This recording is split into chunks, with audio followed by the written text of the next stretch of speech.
Hi, and welcome back to the Lady Talk podcasts. I'm Linda Lover, a menopause specialist nurse and personal trainer.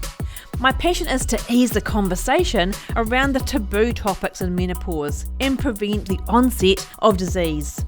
In each episode, I talk to a specialist in an area related to menopause.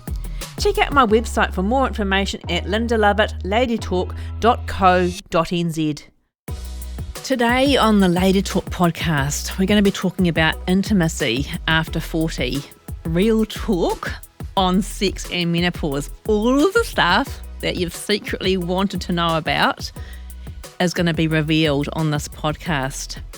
Today, I'd like to welcome in Karen and Françoise, who are going to introduce themselves and let you know a bit about what they do. And they're going to be here with us for the next hour or so on this podcast. Françoise, would you like to introduce yourself? Yes. Hi, Linda. Thank you for having me on this podcast with you today. So I'm Françoise from Vivea Skincare. The Vivea range was specifically designed to address the skin changes experienced during perimenopause, menopause, and beyond. It was developed in a lab in Christchurch by women, for women. Our range of 6 products is made right here in New Zealand and has been on the market since November last year. And Karen, are you there? I am. Thank you so much again, as Françoise said, for inviting us on. It's great to be with you ladies this morning. Yes, so I'm Karen Dugdale from Transforming Midlife. I help women to stop surviving midlife and menopause and start feeling like themselves again. So I use mindset coaching and clinical hypnotherapy to get to the root of the problem and help them with better sleep, reducing anxiety, breaking through those patterns that hold us back. So yeah, it's not just symptom management. And you had an important message too, Karen, that you wanted to relay before we get started on the talk today. What was that? Yeah, absolutely. So we'd love to really acknowledge that while some of the examples that we're going to discuss here today are based on heterosexual relationships, the experience of perimenopause, menopause, intimacy, relationships, and identity are not exclusive to them. So this is an inclusive conversation, and we really welcome all women who experience perimenopause and menopause, regardless of their relationship status, sexual orientation, or type of relationship that they're in.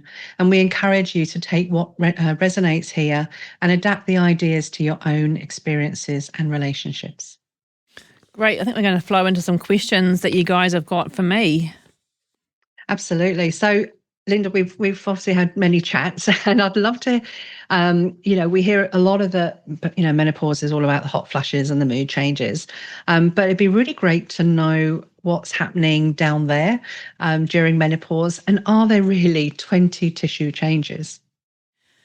Karen, this was a great question, and I get asked this question a lot. I've actually got Instagram videos on all the changes that happen around the vulva and vagina in menopause, and there's so many changes. There's probably more than 20, and there's so many changes that I've actually written them down because I can never remember them all. So I've sort of categorized them all into skin and prolapse issues and sexual changes as well. So with the skin, there's loss of labial fullness. There can be a more stiffer introitus. So the introitus is where the entrance to the vagina is, and that can become narrow and stiff. And the area can become hypersensitive. So women who previously wore pads to help with urinary incontinence suddenly realise, oh gosh, I can't bear that next to my skin anymore. But urinary incontinence isn't a normal condition, and there's lots that you can do about that. Cotton undies is great as well. Persistent, recurrent discharge is another thing that women can get. And there's changes to the microbiome and the pH around the skin. With prolapse symptoms, prolapse means that your bladder, your bowel, or your uterus can fall out of its normal place. So there's changes that can happen to the pelvic floor, which we're going to go into in a little while, which can alter the support for the bladder or the bowel. And the urethra can start to change as well and fall out slightly, and you can see that externally. The uterus can start to descend into the vaginal canal, And with the pelvic floor, it gets weaker and the ligaments also become lax. Sometimes women get an urge to pee during the day, which can drive people mad, or they're up in the night to pee a lot more, which breaks their sleep, which is so important. With sexual changes, there's contraction of the labia majora and clitoral hood and the minora as well, so the inner lips can shrink as well, and the clitoral hood can change. There's loss of clitoral stimulation, that the vagina can shorten and narrow, and there's decreased sensation, and there's loss of vaginal rugae. So the vaginal rugae is the wrinkly bits inside the vagina that are carefully there designed to accommodate the penis and also to help with childbirth. So it's bunching up of tissues that's in the vagina, and that all flattens as we go through menopause. And the tissues can become dry as well, dry and inflamed. So there's lots of changes, but there's heaps that you can do about these things. Françoise, did you have a question that you wanted to ask me? Yes, Linda, with all those changes that you're talking about that start in perimenopause and probably progressing right through maybe late 90s, why are so many women still suffering in silence rather than coming forward? Well, we're talking about taboo topics, aren't we? And I think women are sometimes too shy, or the topics are taboo, or they're embarrassed, or they've grown up hearing from their parents that you shouldn't talk about these things, or we don't say that, it's private. There's cultural changes, like cultural sort of more things like cultural considerations for different cultures where they're told that these things are taboo and that you don't talk about them. Often there's not enough time in medical appointments for people to fully unpack it all because it's quite a rushed consultation. Previous trauma, I think, can be a trigger for people, and they're worrying about shame and being judged for disclosing stuff. There was a survey done by Sexual Wellbeing Aotearoa in 2024 which highlighted that 65% of women would find it better if they had more open discussion around sexual health, and that would break down the barriers and make people more comfortable to talk about it. So that's why our talk today is important. Absolutely. This is quite an important question, I think, for women about orgasm intensity. I've heard quite a bit that it can decline in this midlife chapter. Is that the case? And if that is the case, can women do anything to enhance it? And what would that be? So orgasm itself is a big topic, and I think it's not just physical changes. I think we need to get in a history of women, because in the past, have they easily been able to achieve orgasm? Is it something that they even want to do? Because some women haven't experienced orgasm before. So, past history is important. And then what's happening now. So, increasing moisture to the area, taking time to become aroused, doing your pelvic floor exercises really, really helps as well. So that helps to plump up the tissues and increase the muscle bulk. Ovestin is a hormonal cream, which we'll go into later on, but that helps to give estrogen back to a highly sensitive area for estrogen. If we think of it too as a psychosocial model, so, when we're talking about sexuality, it's not just physical stuff. What's a relationship like? Is your husband aware that you're going through menopause? Does he know about the changes happening down there? What's the relationship health like? The stability of the relationship. Do you feel safe in your relationship? Is there any conflict going on? And what is the stage of your relationship? Are you entering a new relationship? The psychosocial stuff is thinking about partner and love and trust and connection and attraction. Sex itself, like your previous attitudes to sex, expectations. Do you feel like you should be having sex? Is it an obligation? Is there stress that's hindering orgasm? And past learning comes into it as well. So we've got accelerators and brakes. So accelerators for you could be that it's private, that the environment's warm, you're feeling relaxed, All of that stuff may accelerate orgasm, but there's certain things that can put brakes on it as well. So if you're stressed or you've had a hard day at the office, you're not going to be automatically wanting to make love and have an orgasm straight away because you've got things that are blocking you mentally. I think body image is a huge one, and good communication with your partner. But is orgasm the actual goal in a relationship? Are you willing to have an orgasm? Is the desire there? Is there enough arousal? And if all those things are present, then orgasm can take place. But there's lots to say, I think, in this one. So, Françoise, there's some questions for you here. I've touched briefly on what's happening internally, but what about the skin? How does perimenopause and menopause change the skin we're living in every day?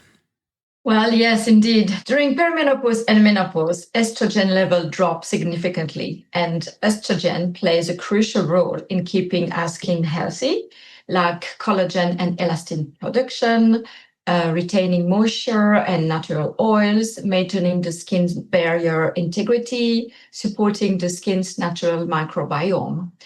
Think of it like our skin support system is being reduced. Without that hormonal cushion, our skin becomes thinner, more reactive, and struggles to hold moisture. This is completely normal. Our skin isn't failing. It is simply responding to a major hormonal shift. And since our skin is our largest organ, it deserves the right care. That's really good to know. Thanks, Françoise. I'm really interested to hear what changes we can expect to see with our skin. Yeah, sure. Many women experience changes in their skin, Karen, during menopause and perimenopause and beyond as well, like dryness, tightness, less elasticity, more pronounced fine lines and wrinkles. The skin becomes thinner, less resilient, more sensitive, and more reactive. By reactive, we're talking about redness, irritation, unexpected breakouts. And unfortunately, yes, menopause acne is a reality for some of us. So vaginal dryness is more common than you think, wouldn't you agree, Françoise? Oh, absolutely, Linda.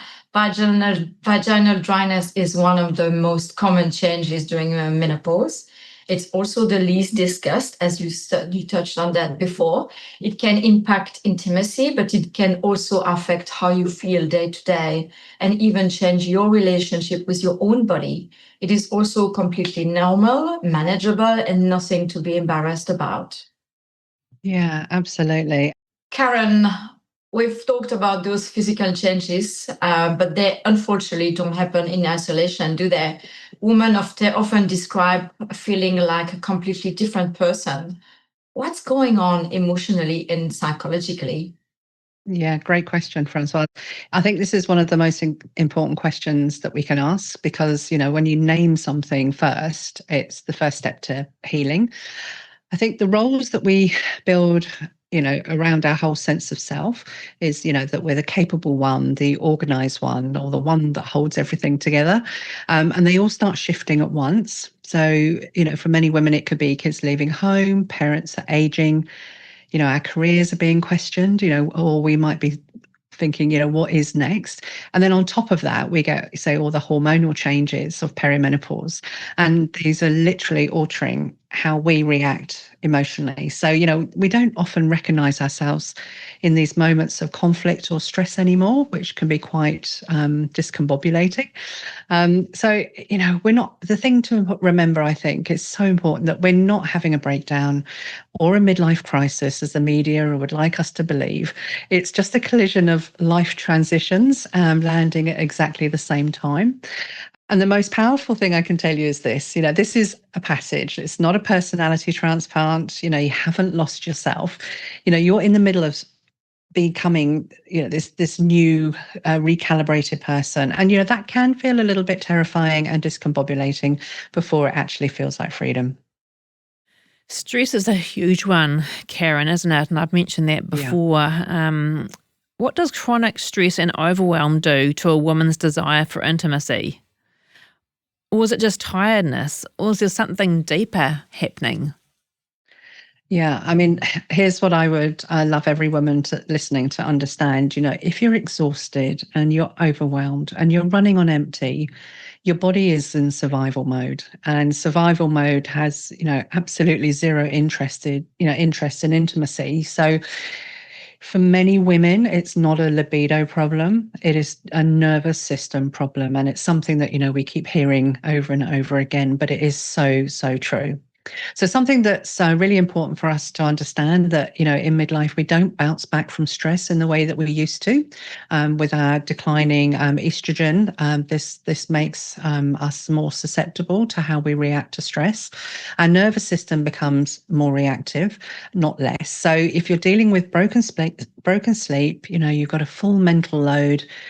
You've got the emotional weight of this sort of life stage, and your body is doing exactly what it's designed to do. It is protecting you. So that's really important to know. So that is why regulating our nervous system becomes one of the most important things that we can do for our health in midlife, and not just for intimacy. It's for our overall health, our overall mood, our sleep, and our sense of self. So women who are wired to need to feel emotionally safe. That's what we need. We need to feel emotionally safe generally before we then open up physically. So the question I'd like to pose is, not what's wrong with me. The question is, what would make me feel safe enough, settled enough to feel like myself enough to want to go there? And that's a real starting point. Yeah, that's very good advice, Karen. But what if you don't feel desirable anymore? How do you even begin to want intimacy? Where does confidence fit into all of this? Yeah, this is a big question that probably a lot of women are Googling at midnight, but rarely saying out loud. And it does deserve that real answer. Confidence in midlife cannot come from the same place as it did when we were 30. Often when we were younger, it was tied to how we looked, how much we got done or how perfectly we played our roles. That foundation is shaky now because there's so much going on. And, actually, that's not a bad thing. Real confidence in this chapter has to come from within, and action comes before confidence. So and that means from knowing yourself more deeply, from setting boundaries, and, you are allowed to say no. That is, a big thing I talk to the ladies I work with. No is a small word, but it has a big impact. So that's, from doing one small thing a day that says, to yourself, I matter too. And the reframe, and that sort of reframe changes everything. And, it's not about going back to your old body or your old self. I think we go through a bit of a grief in this stage because we start losing a little bit of who we were. And we focus on looking backwards, but we're not focusing on looking forwards of who we are going to be. So I think, when you shift from that grief of who we were to who, that genuine curiosity about who you are now or who you are becoming, that's sort of when the desire, the confidence, and the intimacy starts to return. So not in spite of your changing body, but alongside a deepening relationship with it. Midlife isn't a crisis, it's your turning point. Hi, I'm Karen and I'm a midlife mindset coach and clinical hypnotherapist. I help women in their late 30s through to 60s ease stress, anxiety, sleep better, gain energy, and reduce the symptoms of perimenopause and menopause, helping you rediscover your identity and confidence. With one-to-one and group coaching, online courses, and hypnotherapy audios, I provide tools for real change. Your best years start now. Visit transformingmidlife.com. So getting practical. You say it's time to be proactive. And I know we've had this conversation, just get the mirror out. So if that's the case, Linda, what are women looking for? And why does estrogen decline affect our pelvic floor, our muscle bulk, and strength? So I've got a vagina in front of me, believe it or not, and those of you who watch this on YouTube will be able to see, but there's lots of changes that I've mentioned before that happen around the vulva. So women don't tend to look at their vagina, but it's important to get you to know your own body, right? Because we're taught to do breast checks, aren't we? And we're all doing that religiously in the shower. But are we checking our vulva? Do we know what our vulva looks like? So it's important as we go through menopause, because we've got lots of changes, as I've relayed, there's more than 20 changes that happen around there. So estrogen does affect the pelvic floor, and it does that with estrogen decline. So estrogen is rich. There's so many receptors for estrogen around the vulva, the bladder, the genital area. And when we lose our estrogen down there, that's when some of the changes crop up. So with our pelvic floor, it loses its bulk. But we can use our pelvic floor and contract it to help it to increase its bulk. And the role of the pelvic floor is to hold your pelvic organs in place. So think of it like a hammock. So it holds your pelvic organs in place. So if it's in good shape and we've built it for endurance, then it will hold our pelvic organs in place. And it also, part of the role of the pelvic floor is to keep your poo inside of you and your wheeze inside of you as well. So if we can start to use our pelvic floor, and like you're at the gym, so we're doing reps of bicep curls, we can also do reps for our pelvic floor to increase the muscle bulk. And that's quite exciting, and it helps our sexual function and orgasm ability as well. There you go. So before, Linda, you spoke about Ovestin, and now you spoke about moisture and pelvic floor exercises. Yep. Can you walk us through why each one matters? So Ovestin cream is a cream and also a pessary. I find that the cream's better for women, and they seem to like it more because you can use it on other areas, right? So Ovestin's just giving a low dose estrogen back. So there's little receptors, which are like little cups within the mucosa and all around the pelvic floor and in the vagina and the genital area and into the urethra as well, which is the urine tube we pee out of. So if we're giving estrogen back, then it's good. It helps with all the symptoms, but we need to keep on using it because we know that these symptoms get worse through 60s, 70s and 80s. So if we apply the estrogen cream, for example, so that comes in like a little tube thing, and you just fill it up to the little line that's on the applicator, and you can put some of it into the lower third of the vagina, which is where all the estrogen receptors are quite rich in the lower third of the vagina, and the extra bit that's left over, you can rub it through from the clitoris down to the urethra or to the vaginal entrance and give the estrogen back, which helps to plump up the tissues and helps with so many of those 20 to 30 symptoms that I talked about before. Giving moisture back is important, and I think, we give moisture back to our face, right? Because we notice, oh God, I'm getting a wrinkle, or things are starting to sag. But the vagina's starting to sag as well, and it's starting to wrinkle. So how good to give moisture back. And we've got the lovely Vivea product here today, which I love, and I love the feel of it, and it's got this subtle smell. So I love Françoise product, and I've got it here in front of me. So you want an intimate balm or product that is slidey and glidey, and you can pop that on the outside of the labia there, and you can use this one for sexual activity as well. So I quite like this one. I like the feel of it and the smell of it. It's got a nice subtle smell. So putting moisture back, but using it before you need it, be proactive, because little cracks and stuff around the vulva aren't very nice, and there are little micro tears that can be happening. So it's good to be proactive and put it on and get into a routine of it. Like you get out of the shower, you put your vaginal moisturiser on. How good. And then if things feel good down there, pelvic floor exercises, I've already explained pelvic floor exercises, but there is a way to do them. Not everyone innately knows how to do it, and there can be some trauma from childbirth years ago where people haven't got quite a good connection there, but get going with those if you can. That's really important to maintain continence and keep those pelvic organs, your bladder, bowel and uterus, up where they should be. I hope that explains that. Yeah, no, that's great. Thanks, Linda. I think another thing that doesn't get discussed as enough is, does sexual position actually make a difference in reducing the comfort? Yes, I've got some discomfort, not the comfort, discomfort. Yeah, it's important to be comfortable during sex, but it's just also figuring out, what's happened over the course. We haven't just sort of arrived at menopause, right?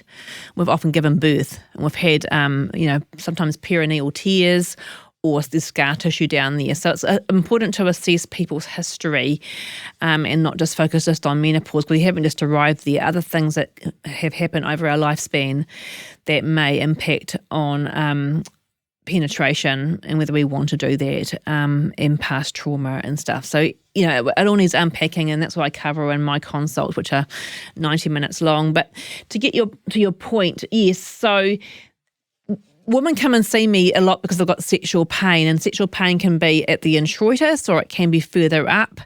So it's just assessing where is the pain. So if the pain is further up the way, so more up the cervical end, so for those of you watching this on YouTube, there's a model here and it's got the vagina and the cervix end. So sometimes people get pain or discomfort up in the cervix. So it's quite good to have a look at the cervix with a speculum and just to see what is the health of the cervix like. When did you last have a smear? Is there any other procedures you've had there, such as biopsy or whatever, that may be causing scar tissue, or there's changes there where it's sore at the cervix. So having a good look at the cervix. And then where is the cervix sitting? Is it come down the vaginal canal? Is it fallen down? Is the length of the vagina shorter than the penis? There's quite a bit there, isn't there? So with positioning, there's different ways to have sex which keep you more in control. So I've got some little stick models here too, which the missionary position doesn't really give you much control of the depth.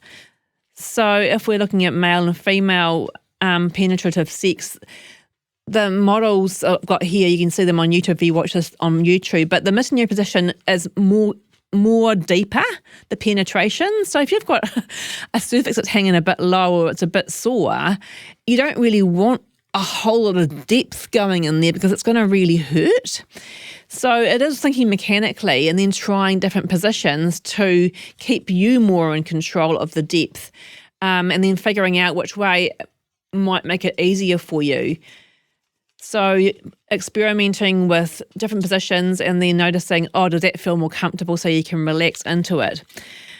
If it is the case where a man's got a longer penis than the vagina, there's a thing called the O-nut, which is developed by the pelvic people. So you can have a look at that online. So it's rings that go on the penis, which can stop the penis going in so far. So the guy doesn't notice it. The rings just basically go onto the end of the penis. They're nice and soft and silicone, and there's 4 of them. So you can stack them up if you need to, or use 1 or 2 or 3 or 4. And then that just stops the penis going directly deep in to the vagina and makes sex enjoyable for both people. Pain isn't normal, and it needs to be looked at. And it could be from childbirth years ago, or it could be because the skin's getting quite thin, or it can be some dermatological skin conditions that can close the introitus over as well. So Françoise, I've got some questions for you now. I've touched on some of the internal changes, so let's go a bit deeper on vaginal dryness, specifically what's happening physiologically. Yes, indeed. As we talked about before, estrogen levels naturally decline during perimenopause and menopause. And like the rest of our skin, the vaginal tissues become thinner, less elastic, and produce less moisture too. So all of this can lead to dryness or itching, all-day discomfort, or during intimacy and sex, a feeling of tightness or irritation, and also increased sensitivity or pain, as you were just talking about now, Linda. So for some women, those symptoms can be mild, but for others, they can be very disruptive physically and emotionally. And because it's not always openly discussed, many feel isolated and unsure how to treat it. But here's the truth. Vaginal dryness is extremely common. Over half of menopausal women experience it. So to our listeners, if it's you, you're not alone, and you don't have to just put up with it. That's great. And that's really reassuring, I think, for a lot of women. I'd love to know your top tips on, for managing it on a day-to-day basis? And what should women look for in products, that they're choosing to manage this? Yes, what we need to remember, Karen, it is that vaginal dryness is not just about intimacy. Is, as you said, it can affect us on our everyday comfort, even walking, sitting, exercising, or sleeping. If you find yourself avoiding certain clothes or certain activity, or just feeling less like yourself, it's worth addressing. So a few small lifestyle change can make a big difference. Drinking plenty of water to keep hydrated and support your body's natural moisture levels. Choosing breathable underwear like cotton or loose-fitting clothes can also reduce irritation and improve comfort. Regular intimacy or sexual activity with or without a partner can help keep the vaginal tissues more elastic and help with blood flow. Avoiding soaps or washes with harsh ingredients and chemicals around the vulva area. Go for pH balanced, fragrance-free or low allergen products. It's always beneficial.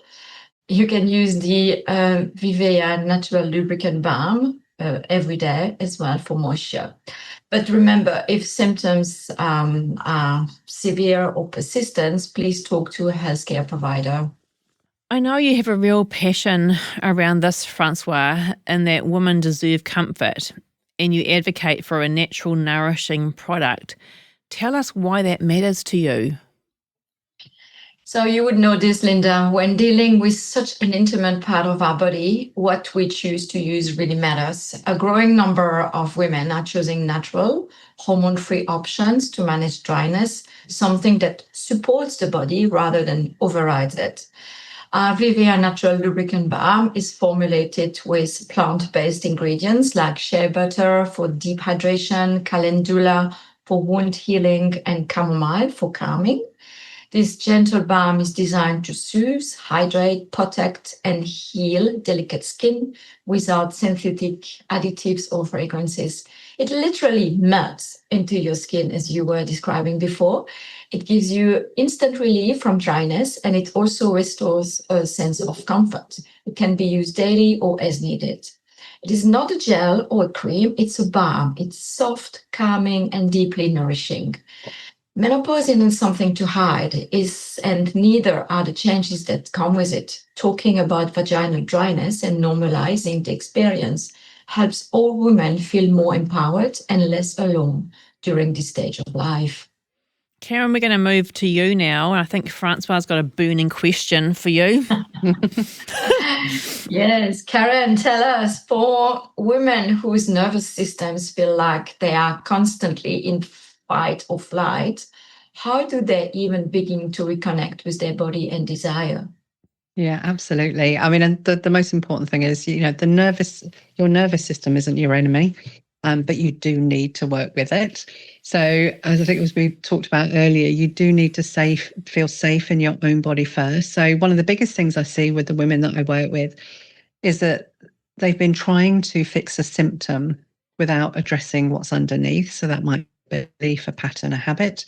And often for many women, it is a chronic state of stress that they're living in, but without actually realizing it. So I find a practical starting point, identify just one of your biggest daily stressors and ask yourself, can I change this?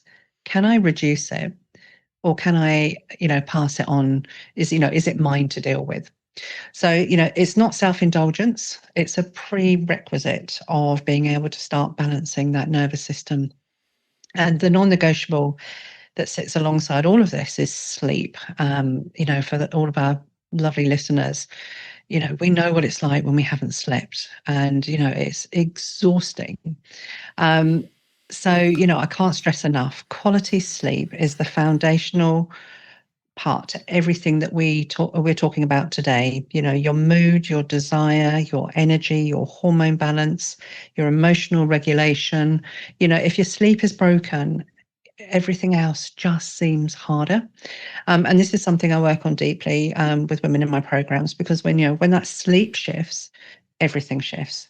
And regulating your nervous system and protecting your sleep, aren't luxuries in midlife.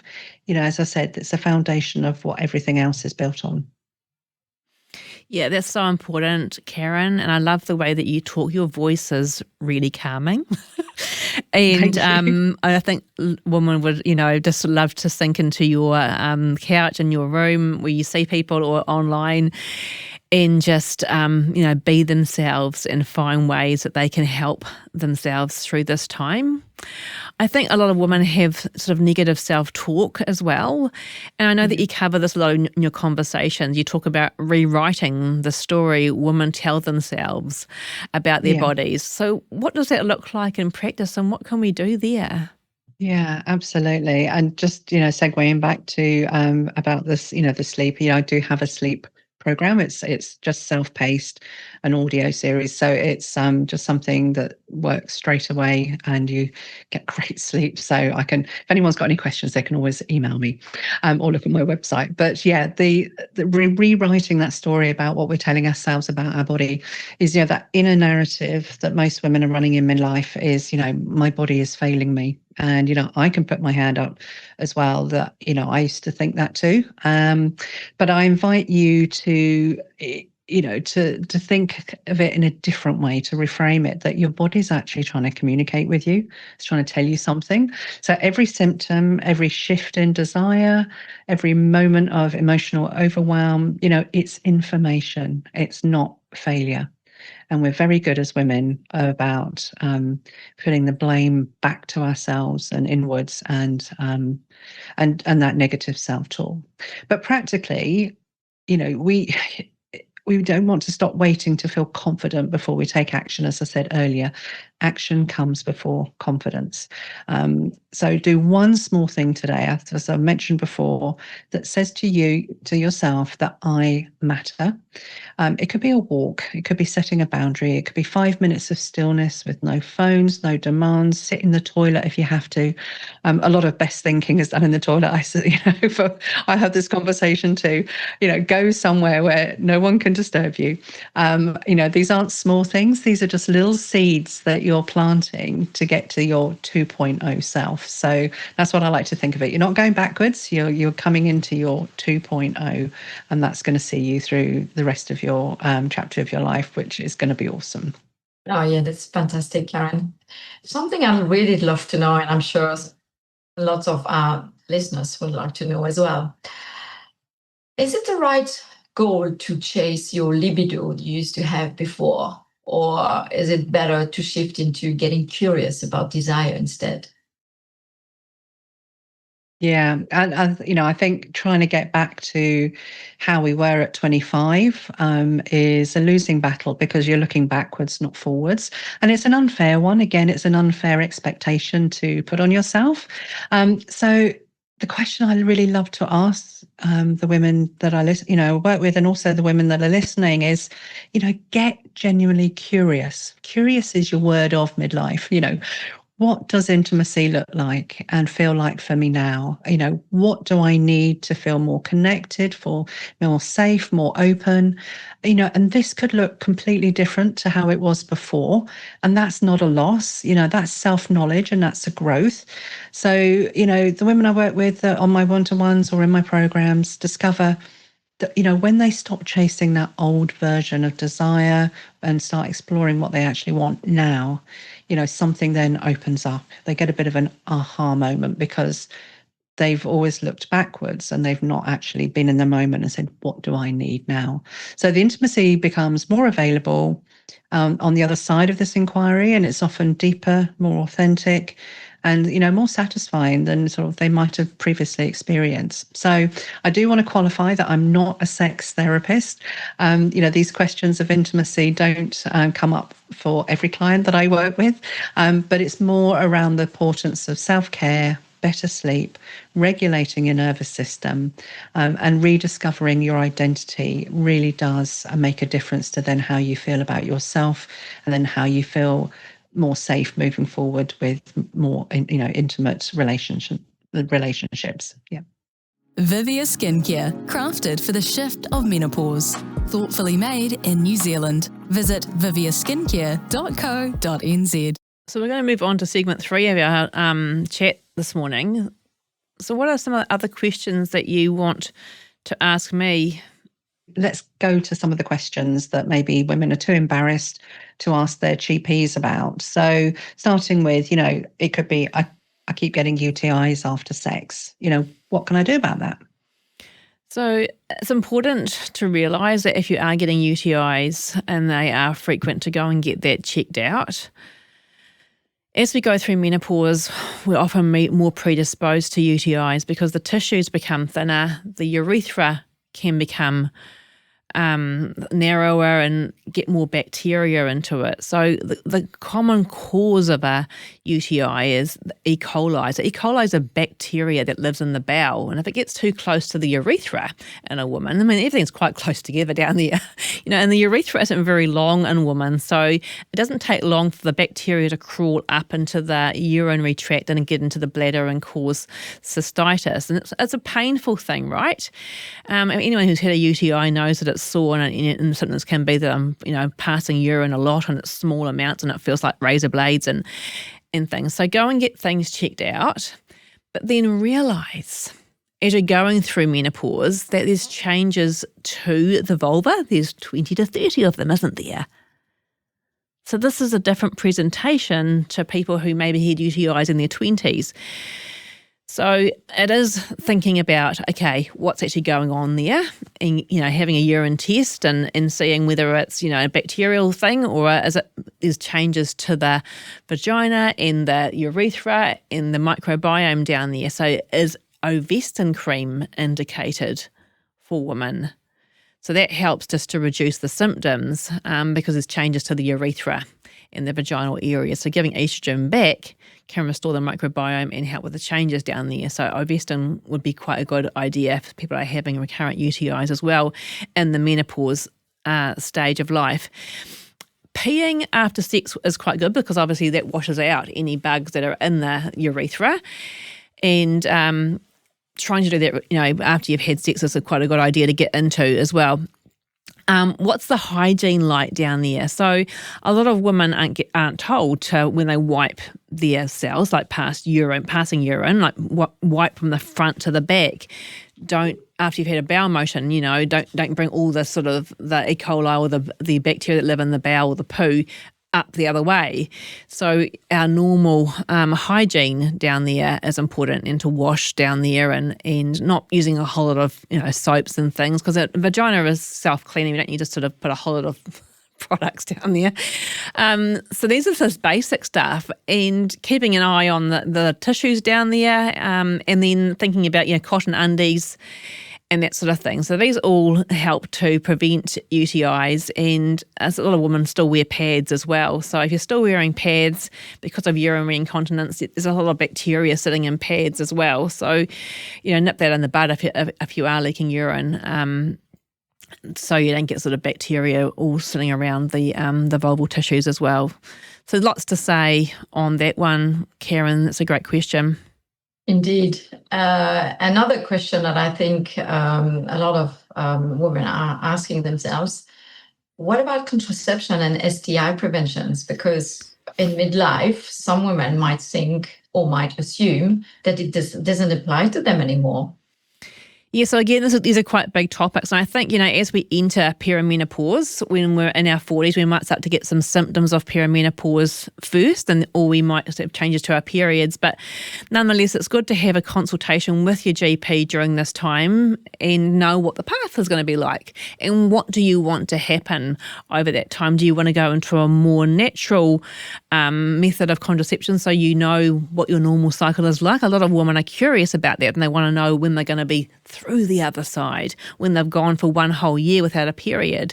So contraception is important in terms of being more in touch with your body perhaps, but some women need to change their contraception over that time because they've got heavy menstrual bleeding and maybe they want to use the Mirena to help with that. So that's an intrauterine device which is popped in that some women can use. So I think contraception is so individual, and it needs to be sort of with the person. What are their goals? What are they trying to achieve? So the guidelines from the Australian Menopause Society around contraception is that for 12 months after your final menstrual period, so keep on going for 12 months after your final menstrual period if you're over 50 with contraception. And if your period ends before 50, another 24 months for contraception after that. So for 24 months if periods finish before 50, so another 2 years there.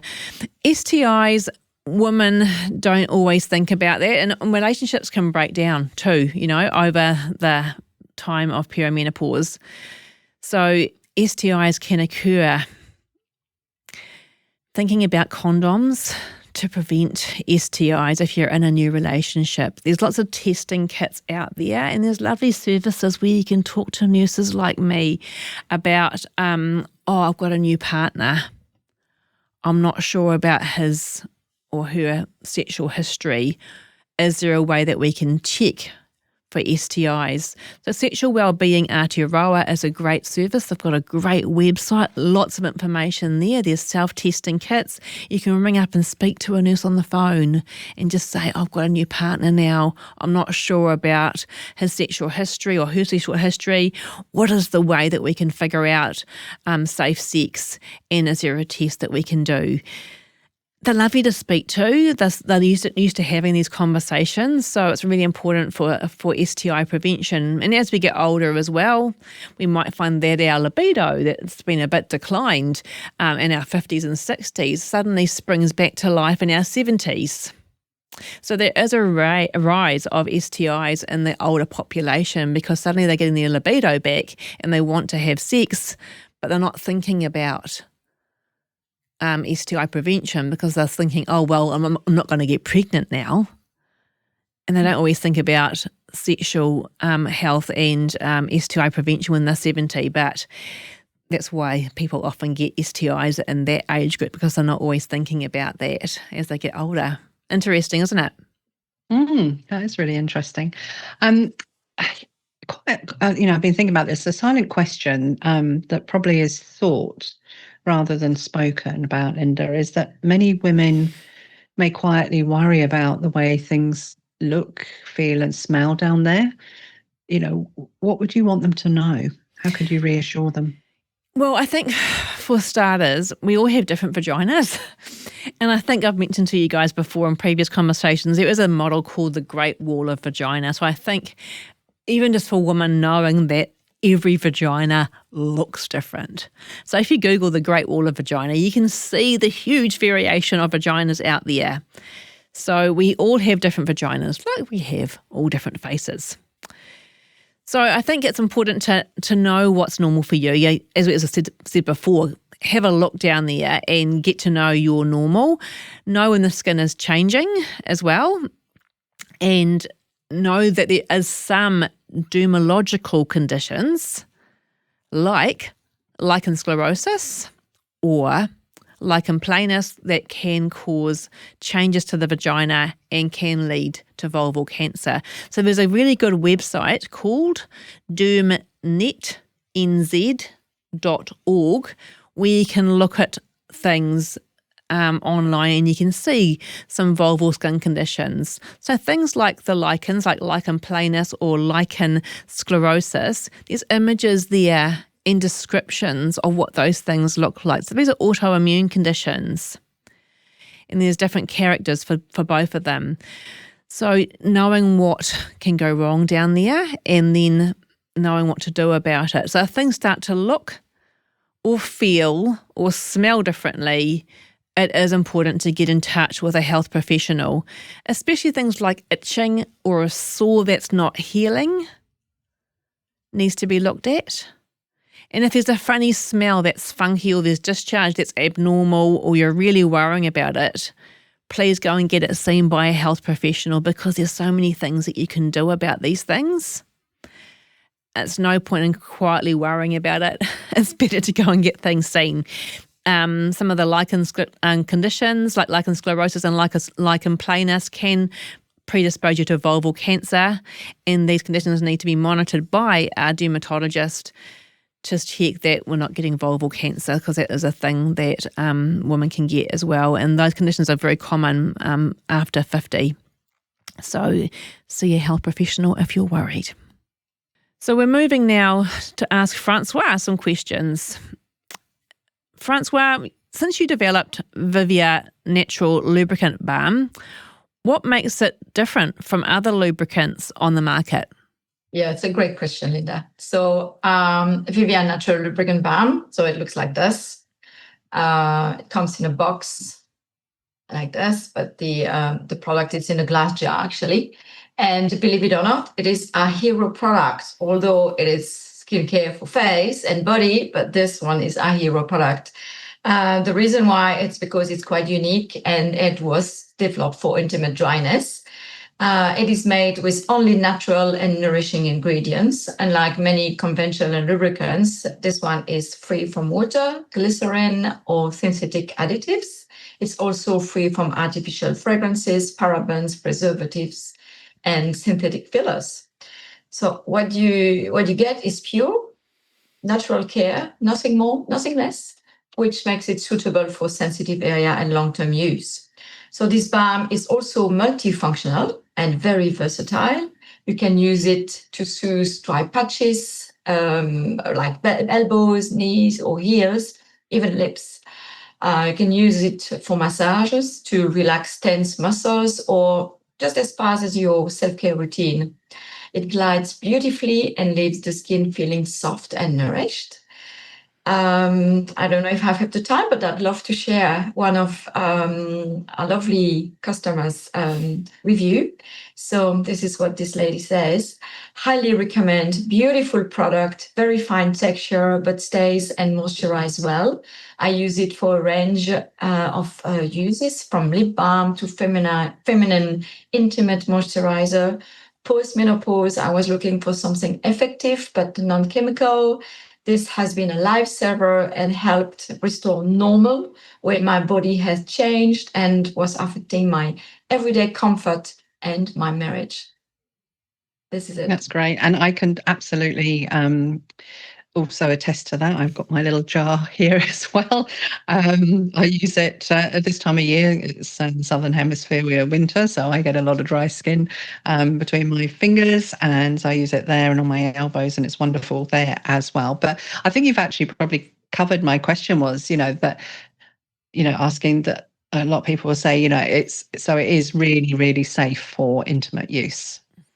Yes, fair question, Karen. Yes, because it's 100% natural, so it makes it the balm very gentle and safe for external and internal use as well.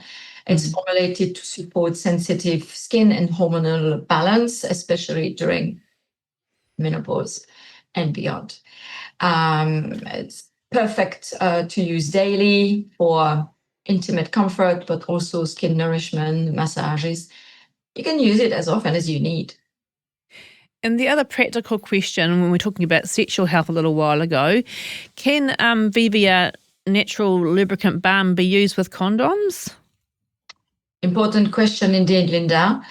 Because its formula contains oils and waxes like coconut oil, almond oil, and plant-based wax, it is not recommended to use with latex condoms.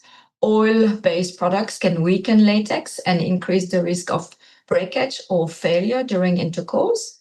So here's what to keep in mind. Oil-based products may be compatible with some non-latex condom, but always check the condom packaging to confirm compatibility.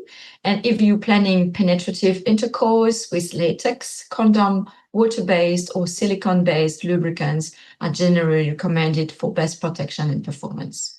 Yeah. Back to you, Karen. So what I'd like to know is, for women who feel like they've completely lost themselves through this chapter, is there a way back? Will they ever feel like themselves again? And I say a resounding heck yes. And I'm not saying that just to be reassuring, because I see it happen again and again and again. And I've gone through that journey myself. So I really do understand and appreciate that. So what I'd love to reassure every and each lady that's listening to this podcast is that you haven't lost yourself. You've lost the version of yourself that was built around the roles and the rules and other people's needs. And she was wonderful, but she was also exhausted. So, what is happening to you right now? It can feel, disorientating, but it is an invitation as well to meet yourself at a much deeper level. So the women that come through this and they feel most alive on the other side are the ones who really got curious instead of staying in that grief and feeling like, all hope was lost. They were the ones who were able to, who am I becoming instead of who am I used to be? Midlife is absolutely not the end of the road. It is actually probably the most powerful beginning women have. So yeah, absolutely, you're going to feel like yourself again. What happens, Karen, when your partner wants intimacy, but you just can't and you're not in the mood?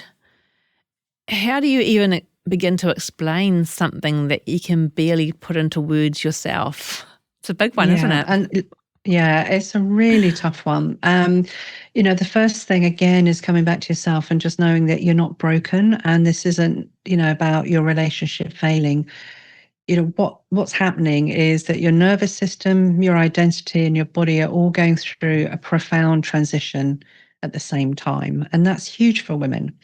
And as I've talked about before, intimacy requires, a sense of safety, of being in your own body, of being happy in your own body, of having enough left in the tank at the end of the day, or whenever you may feel like swinging from the lampshades. Right now, many women simply don't have that. And, I had this conversation with my mum the other night. We were talking about, the stresses and the pressures that women have, in this day and age, and what was different when she was my age, and all those sorts of things. So, I think the most important thing is that you can do, if you've got the opportunities, give your partner a language for what's not, what's happening to you at the moment. It's not an apology.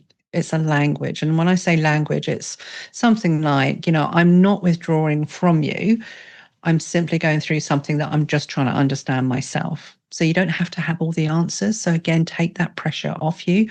And maybe just say to them, what I need right now is to feel emotionally connected before anything physical becomes possible. So I think, most partners, when they understand it isn't a rejection of them, will hopefully meet you at where you need to be met, and you can work through that together. So the deeper work is your nervous system regulation, the sleep, again, we talked about that, the identity piece, it's who I was to who I am now and who I am becoming, and to feel emotionally connected, so that creates the conditions for the desire to return. So it doesn't happen by just pushing through. It happens by creating that safety in your relationship. So I can't tell people what to do. And again, I'm not a sex therapist, but if you have the opportunity just to say that I'm trying to work out what's going on and it's not a rejection of you, then that takes you some way of being able to work together more. Yes, indeed. Communication is very important, isn't it? Yeah. Following on from that, what for any woman listening who no longer feels sexy and is wondering, is this just something that she has to accept now? Or would you say, what would you say to her? Again, I would say absolutely not. And I want to challenge that premise of that question, respectfully. Sexy in midlife looks and feels very different to how it did before, when we were in our 20s.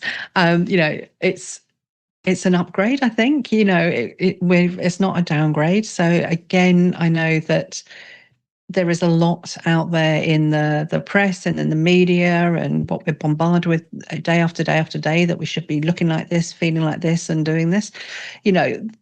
It's, when we reclaim our sensuality and our confidence in this chapter, we do it by not fighting our changing body, but coming home to it. So again, it's really appreciating it. for what it's given us. For many women, we might have gone through childbirth. I like millions of other women out there have gone through hysterectomy.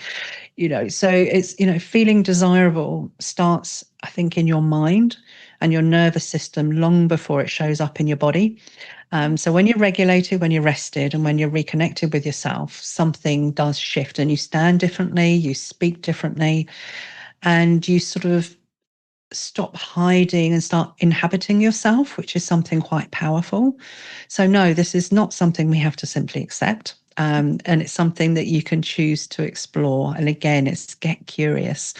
And the women who do this most often tell me that this chapter of their life is where they felt the most embodied, they felt the most grounded, the most confident, and the most free that they've ever felt. And we're now into the final section, our take-homes. So, Françoise, what are your take-homes for the audience today?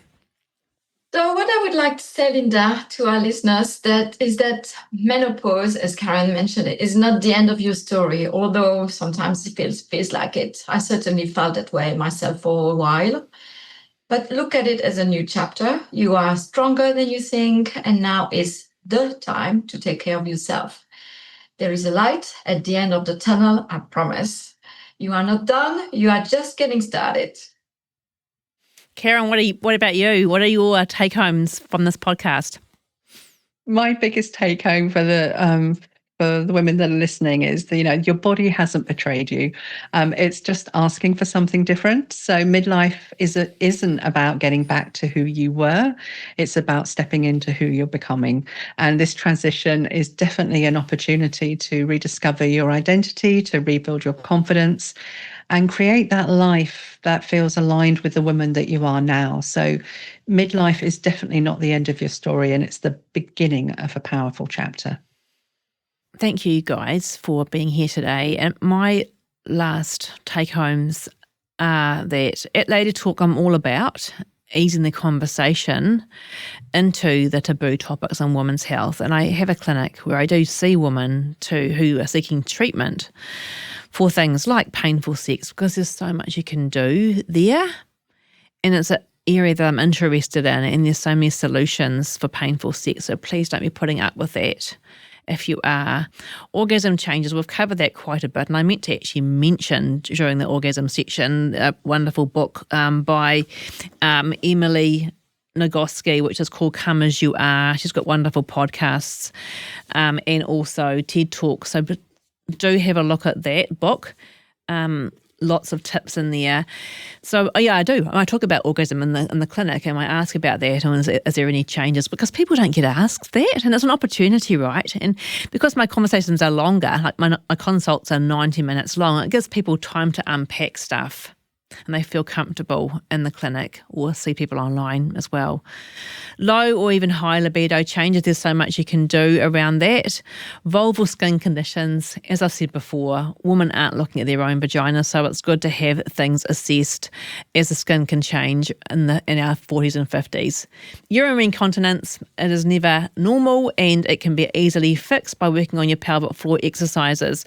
So that's something I cover in detail. Women in menopause are basically finding they've got more urgency to pee, which drives them crazy, and they're up in the night a lot, and they're getting a bit of stress incontinence as well.